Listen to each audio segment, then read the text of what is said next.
എണീറ്റ് വാ, അച്ഛൻ വിളിക്കുന്നു. മറ്റവൻ അവിടെ നിന്ന് എഴുന്നേറ്റ് പോയതിനു ശേഷം ഞാൻ വരാം. മറ്റവനോ? പ്രകാശൻ നിന്റെ അനുജനാ. അനുജൻ അവൻ എന്റെ പ്രതിയോഗിയാണമ്മേ. പ്രവേ, നിന്നോടാ പറഞ്ഞത്. വയസ്സുകാലത്ത് അച്ഛനെ നിങ്ങൾ വിഷമിപ്പിക്കരുത്. ഞാൻ വരാം, പക്ഷെ അവൻ എന്നോട് ഒരു അക്ഷരം മിണ്ടാൻ പാടില്ല. തെരഞ്ഞെടുപ്പിനെ പറ്റിയോ എന്റെ മീശയുടെ കാര്യോ അങ്ങനെ വല്ലതും പറഞ്ഞാൽ എനിക്ക് സമനില തെറ്റും. നിന്നോട് മിണ്ടാൻ പാടില്ല എന്ന് ഞാൻ പറഞ്ഞിട്ടുണ്ട്. എണീറ്റ് വാ.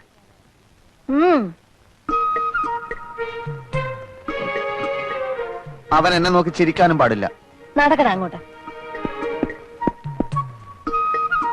എന്തോ നാടാ ഇത് നിങ്ങൾ തമ്മിൽ ഇരുന്നൂണ് കഴിക്കും.